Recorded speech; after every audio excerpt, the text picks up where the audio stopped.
Hey folks, Nos here. Some new Pax Day news. Um, we've got our patch notes for next week's release. They dropped them this morning.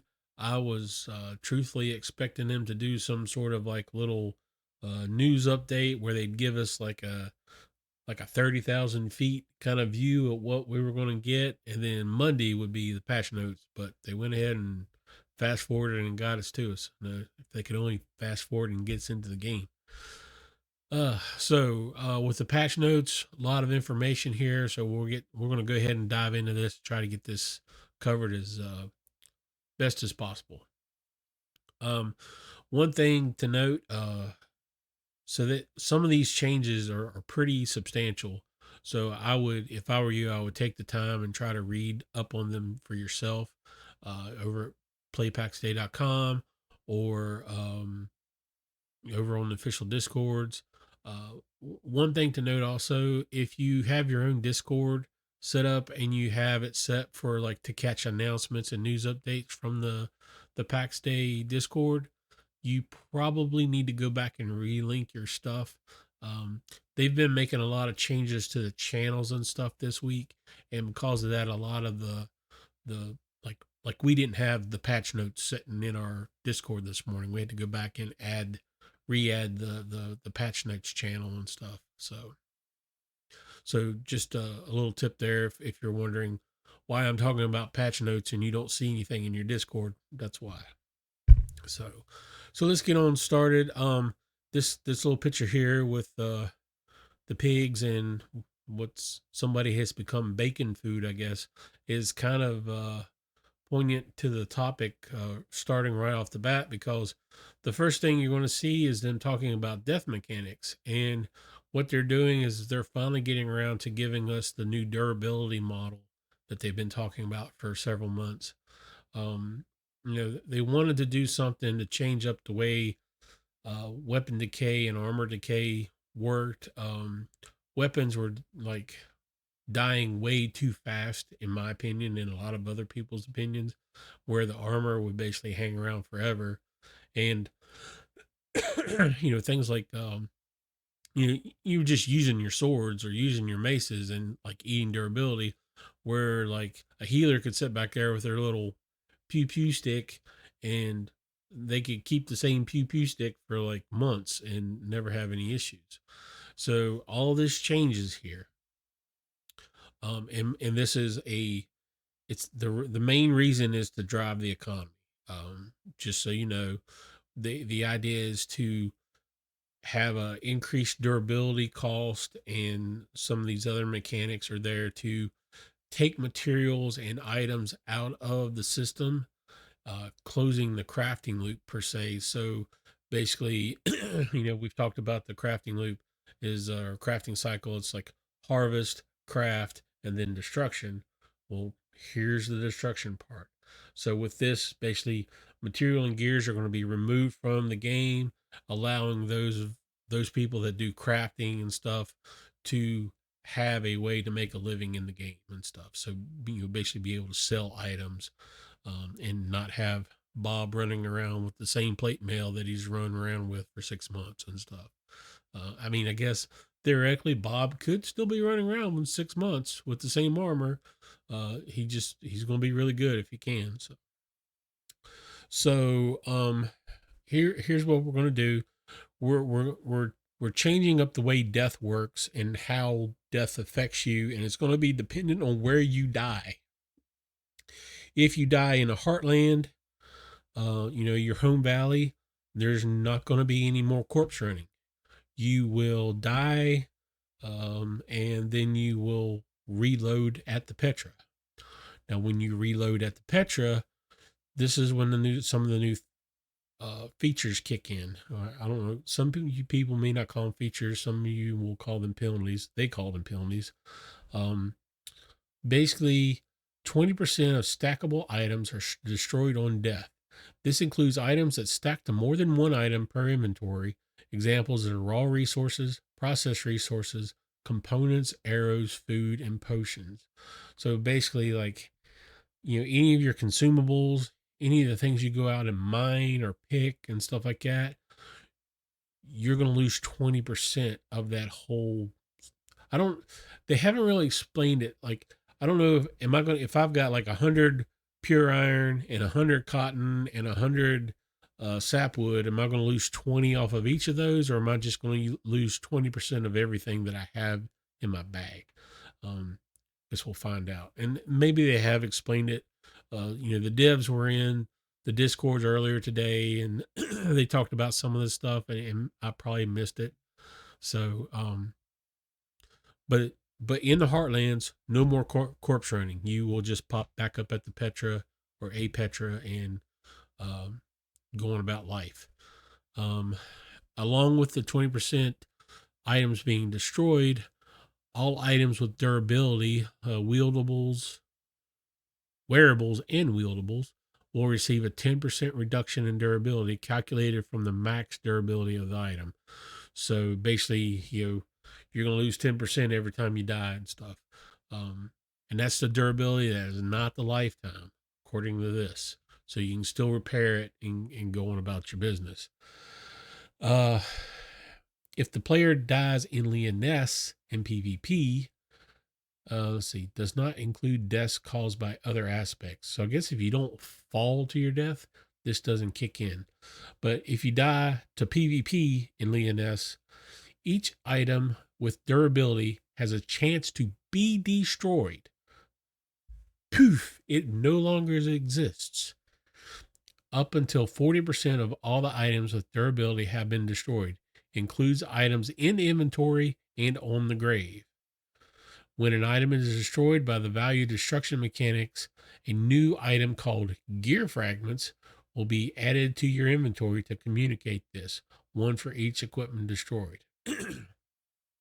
Now, Thiven went to the Discord this morning to try to explain how this works. His best analogy was like, take all your stuff. Like if you die in PvP, in Lyonesse, take all your stuff, throw it in a bag, shake it all up. You start pulling stuff out. As you pull it out, there's a 40% chance that that item poof and becomes a fragment. Um, and you keep doing that until 40% of the total stuff in the pot has been destroyed to with a minimum of one thing. So you're always going to lose one thing. So um, if you're really lucky, maybe you lose a sock or a shoe or something. So um, so that's going to be kind of a brutal awakening for you guys that are doing the PvP. It doesn't sound like if I fall off a cliff, which that is my only death in PvP, I fell off a cliff. I don't worry about that, but I still lose the 20% of the stackable items things. So then they come on back down here and they talk about players no longer need to do a corpse run if they die in home valleys or the heartlands, whichever way you refer to that.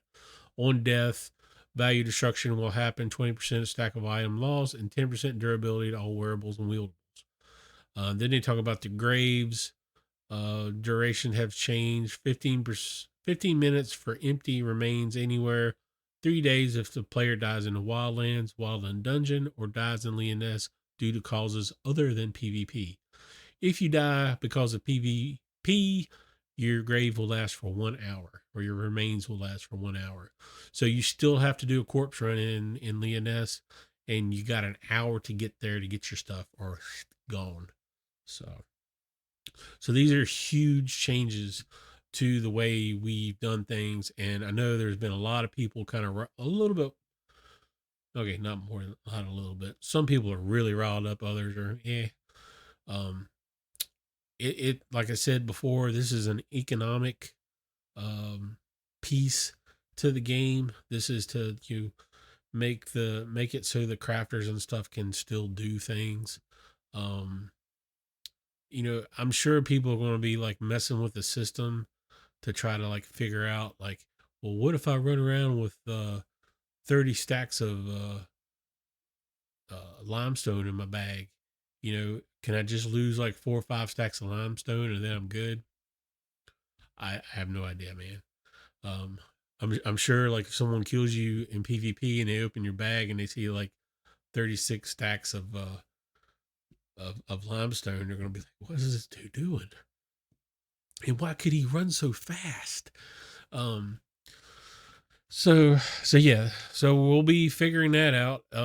I can see why they waited until we have a fresh start to drop this on us, because I think dropping this in the middle of like verse 3 or verse 4 would have been uh kind of like dropping somebody in a cold bath all of a sudden. So it'd have been a real shock to the system, and I don't think people would have liked it as much then. I mean, people don't like it now. Um, like I said, I've seen people complaining about it, but I think this is a good system. It's a good way to make stuff work and give the crafters an opportunity to do something. Um, so so we'll see. And like I said, starting off scratch, it'll won't feel as bad, hopefully. Um, you know. So we'll go from there. We get into some gameplay stuff. A lot of this is like input things. They've moved like things around on the keyboards and stuff. Um, you know, just kind of fluff type things. Um, change the death logic in Heartlands.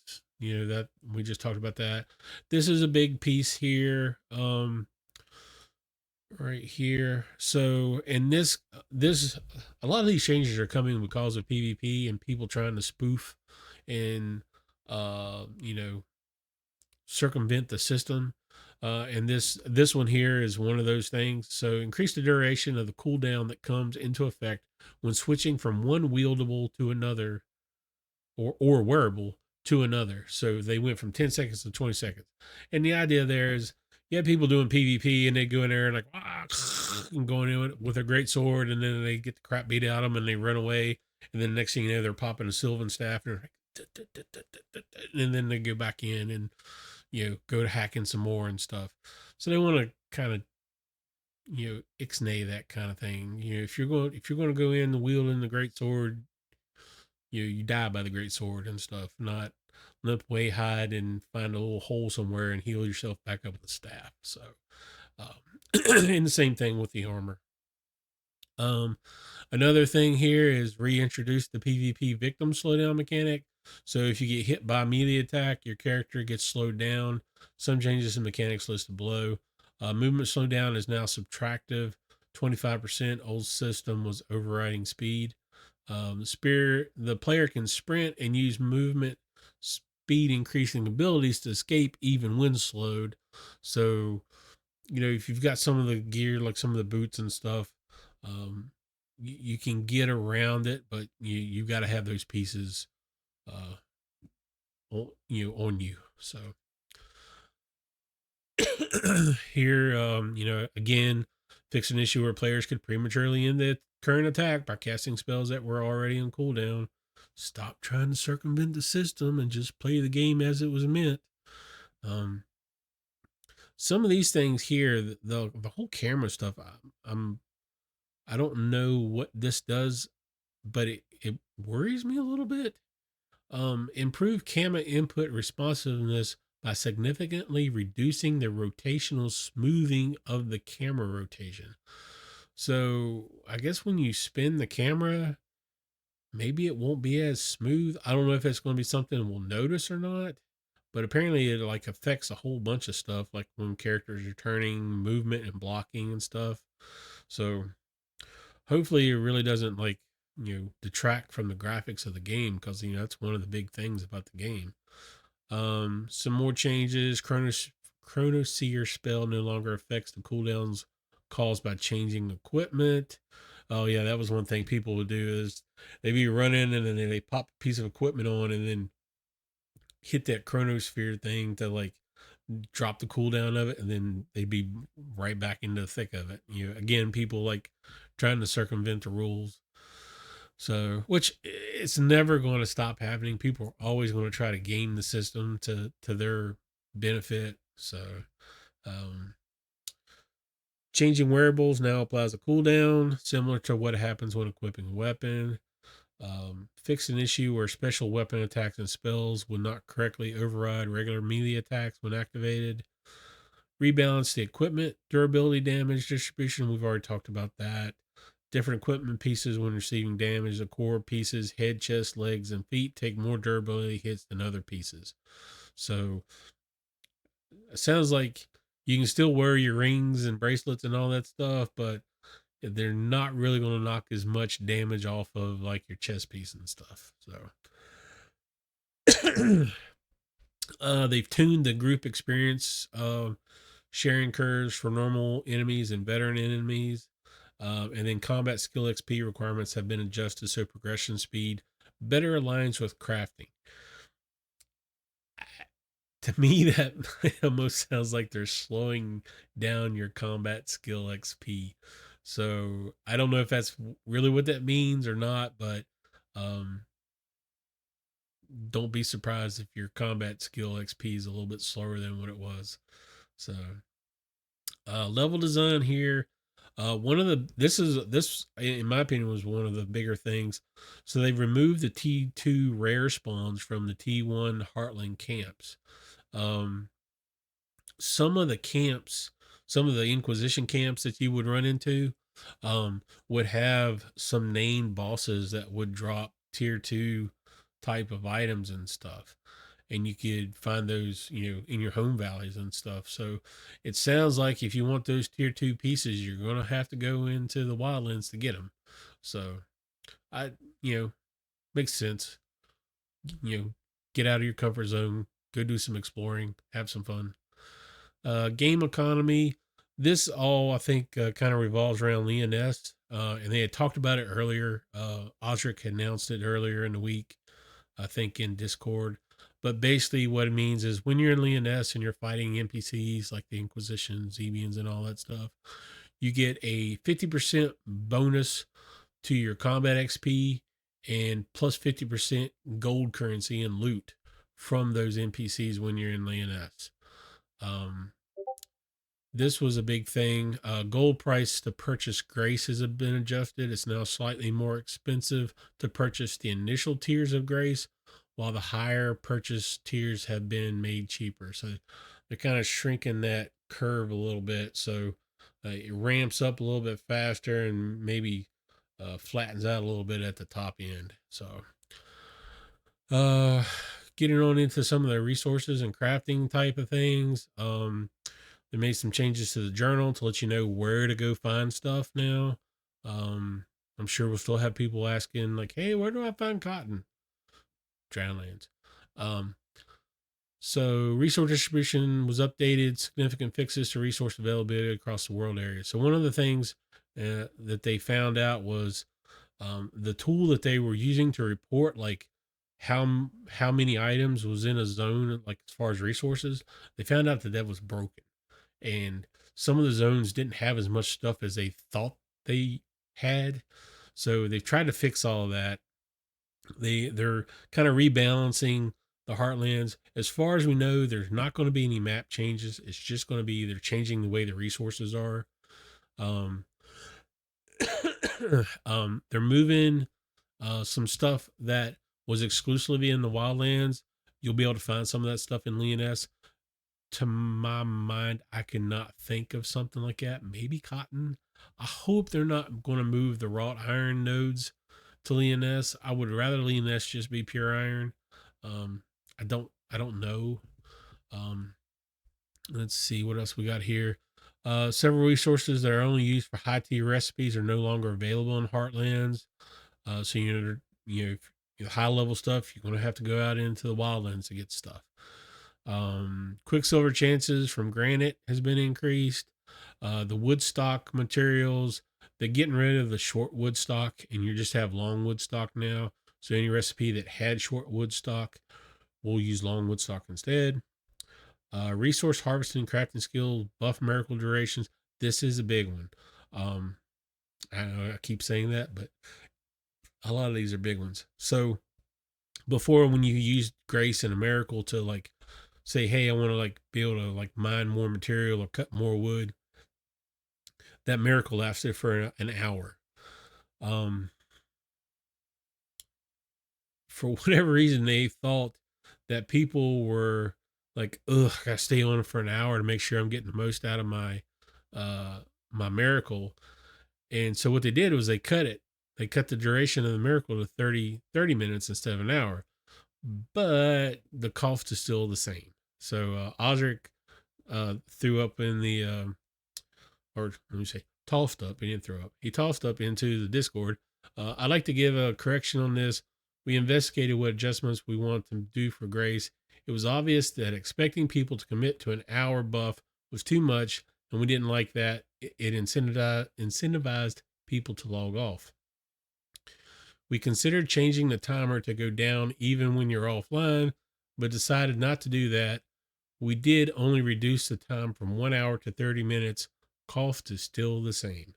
So I think the crafting miracles are like 20 grace, and the collecting miracles are 30. So they stay the same, but or the price stays the same and the duration goes down. So let's see what else we got here. Gatherable mushrooms, cannonite, and ambergrass. This was, I thought, was pretty cool. They are now doing the same thing that animals are doing as far as their spawn places. So they will have multiple spots. I don't know if anybody realized this or not, but like stags, if you use that map, there's that one map website that had like where you could like look and see where all the stags were and all that stuff. You'd see like this huge shotgun pattern of stags in an area, and you'd go in there and you're thinking, yeah, I'm going to get me some horns, and you go in there and you find one stag, and what it was is that stag had multiple spawn points. So every time someone found him at a different spawn point, they reported it. So then there was like 10 stags where one was actually spawning. So um, this is a step into the direction of having stuff random spawns, so we won't have static spawns of like ore and things of that nature. This is one more step in that direction. So then we'll see how it's going to work with mushrooms and cannonite and ambergrass. And if it works well, we'll probably see it trickle down into some of the other stuff as well. So um corrupted tier, high tier animals are now skinnable. We were having issues with some of the pigs and wolves, especially in the dungeons where we couldn't skin them. So they fixed that. The amount of enchantment related resources that spawn on the ground on the NS has been reduced. Um, I know they were also talking about, I don't know if they've done it already or not, but they were supposed to reduce probably the pure iron nodes in Leoness as well. So uh, be on the lookout for that. The tier of some items was adjusted so that the tier indicators displayed correctly. That's really a bug. Resource spawning distances and the underlying system for spawning resources were improved to reduce instances where animals appear close to the player. So no more like flying boars and drop bears. You just be running through the woods and all of a sudden, bear. Um, they're trying to fix that, which is a good thing. Um, Inventory crafting allows creating a new wooden shield. So basically, like when you get started and you're gathering all your sticks and you're nice, you hit the little drop down, you get a pointy stick. Well, probably underneath the pointy stick, there will be some kind of like really crappy wooden shield. So you can get moving with your pointy stick without having to wait for somebody to get an armor crafting table up and dropping you something there. So, and then founder recipes were moved from the basic crafter to the carpentry crafter. This is a little bit misleading. I don't remember if it was Odric or Thiven one basically said that it's not that the recipes have been moved to the carpentry crafter, they've been copied to the crafter.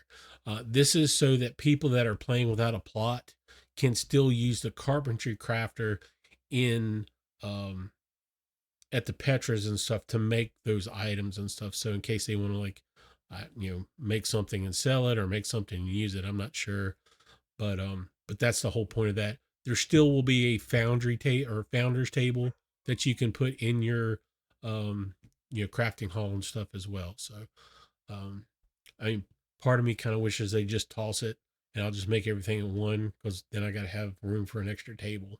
So, but anyway, so next up is some gameplay balancing. There, some people want to say they're nerfing the Sylvan staff, but Osric had explained that basically that the staff had been bugged and it was healing at about 2.5% or 2.5 times higher than it should have been. So, which is why everyone was using it. So they're fixing that and getting it back where it's supposed to be. They're supposed to fix y'all's little pew pews from the healing staffs, so they're not as weak as they were before. Um, Overall, they're tuning all the healing spells down a little tick. Um, I remember reading something a while back where they said that they had kind of um, when they introduced the whole healing stuff, they kind of introduced it at a little bit higher rate than what they wanted it to be, just so people could get kind of used to it, and then they were going to bring it back down and get it where it was supposed to be. So rallying them, some of the looks like some of the AOE abilities are getting nerfed. Rallying banner, they're going to reduce the effect from 8 to 5. Blood-fed grove from 8 to 6. There's the cooldown on swapping weapons like we talked before is going from 10 to 20. Uh, One nice thing is they're going to reduce the aggro caused by overgrowth and divine intervention. Um, and then some other stuff is with the sword passives. They're um, they're going to I guess they were not supposed to scale with item power, when they were. So they're fixing that, and it's going to be a static uh, buff. Alacrity's getting its effect reduced a little bit. Wearable balancing. Let's see here. Reduce the defense contributions of gloves and armor slots. Defense values were transferred to other slots. So it sounds like you're with this going. It sounds like they're taking defense off of those pieces and moving it to probably your four major head, chest, legs, and feet. Um, Reduced legs piece contribution to crowd control resistance. Defense and resistance values across different armor classes were adjusted. Heavy is basically going to be the baseline, and then I guess they're changing it for leather and cloth.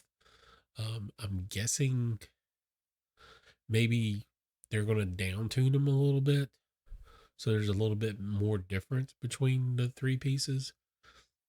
Um, Rebalancing the damage healing increases from leg and chest pieces to have better gradient across different armor types. Um, Rebalance crowd control resistance across the different armor types. So it sounds like the for everything stat wise on those three types of armor, they're doing something to um, make them a little more distinctive, um, which is good. Give you a real reason why you're wearing one piece versus the other, one weight versus the other. They fixed the enchanting so it scales correctly. Uh, so then we get into user interfaces. They're changing the biome info. The UI placement was changed in the background. Now display a timer on your corpses. Fixed issues with UI not updating when you cross zones.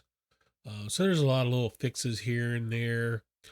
This one, I get I get why they did it. They're removing the map legend. So down in the bottom left corner of the map, they had the little biome legend and stuff. They apparently removed it because of uh, localization or languages and stuff. So I guess that will come back at a later point. I like it. I liked having the legend. Um, my my biggest thing with it was I think it when you pull the map up, you can't see the whole province, right? You can only see like a chunk. Well, if you want to see the legend, you had to like pan down to the corner, see where he was, and then pan back to where you were actually looking at. To me, the legend ought to float on the map interface, so it's always available, so you can see without having to scroll down to the bottom.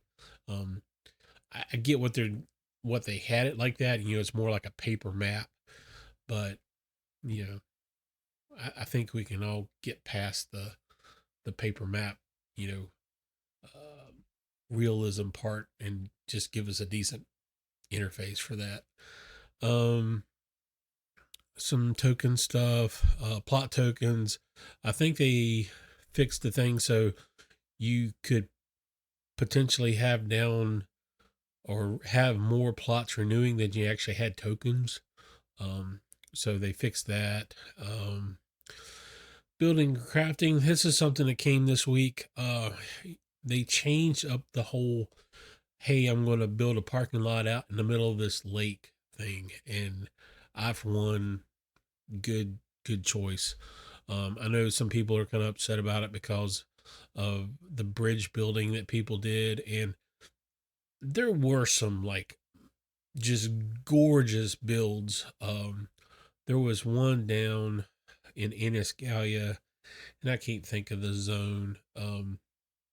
I can't think of the name of the clan. I think it started with an S. Um, but they had built this huge bridge across the lake. It was beautiful. Just amazing amount of work that they had put in and saying huge towers and stuff all across it. Um, just amazing work. Um, Unfortunately, we won't be seeing anything like that again. Um, but on the plus side, we won't have, granite or nice islands floating out in the middle of the lakes and stuff too. Uh, so there's a lot of little fixes and stuff. Fix an issue where wrong map preview was shown in Construction Hammer UI. Um, Decorative signs, the little signs you put on your boxes to say, hey, this is stone and this is iron or whatever. Those now unlock at level 5, where before they unlocked at level 1. Um, some XP stuff. Founder recipes were moved from crafter to carpenter crafter. Again, they weren't moved; they were copied. This is a thing for people playing no plots that are using the crafters up at the Petras and stuff. They made the opening for the granite arch foundation a little bit bigger. I liked it, but it was a little kind of squishy tight.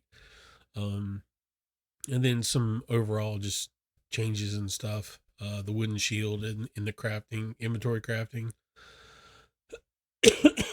um, this is something big. Avatar looks can now be edited after character creation. I know some people asked about this, as if like you just like log into the lobby and then hey, I want to change my appearance or what. So we'll have to figure that out once we're in there. Little changes here and there to the character creators and stuff. Some changes to sliders and stuff. Um, some artwork changes, fixed some textures. Um, they updated apparently the penny bun mushroom mesh and the resource icon with a more typical representation. So if you're looking for penny buns, they're going to look different when you get in game. This one had me a little uh, kind of scratching my head. An in-game shop. Um, don't know what that's all about. I know they have talked about doing like cosmetics and stuff. So maybe this is the first step, getting the foundation laid for that type of stuff. And then talking about plot tokens, and basically you'll be able to like manage your subscription through Steam and all that for the game. And then they kind of go in here a little bit more with some more bugs and stuff. Just odds and end type things. Added first time user experience tutorials. Um, there is I saw this and kind of wondered how this is going to make people with NVIDIA cards, if we'll be able to squeeze a little bit more effect out of those and stuff. So so this will be interesting. And then some crash issues and stuff. So that's really it. It's a lot, but in a way, it's not a lot. And we really weren't expecting like anything groundbreaking here. This I was not expecting, the death mechanics and the durability changes. I expected that to come with the first PvP update, which we'll see maybe the end of November, beginning of December, maybe, if the timeline is matches up right. Like I said, I really wasn't expecting that until then. Maybe they're trying to get it in now, get everyone used to it before they drop in the PvP stuff and really ramp up the fighting in Lyoness. So, but that's it. Now we're just waiting for the servers to come back up. So remember, Tuesday morning, 14th at 6 a.m. Eastern. That's when the servers come back up. We'll be there. We plan on. I plan on streaming. I know we've got at least half a dozen that are planning on being up around 5, an hour or so before the launch. So we'll be there. I'll be streaming. So feel free to jump into Twitch or YouTube while we are waiting for the servers to go live. Come in, say hi, hang out with us, joke and whatever. So, so unless they drop some more nuggets of knowledge on us over the weekend, this will probably be the last video until release. So we will see you Tuesday morning. I hope you are going to get to play. For those of you that are working, um, catch our streams during your lunch break or stuff and see how we're doing. And we'll see you then, okay? Look forward to starting a brand new chapter of Pax Day. So until Tuesday morning, be nice.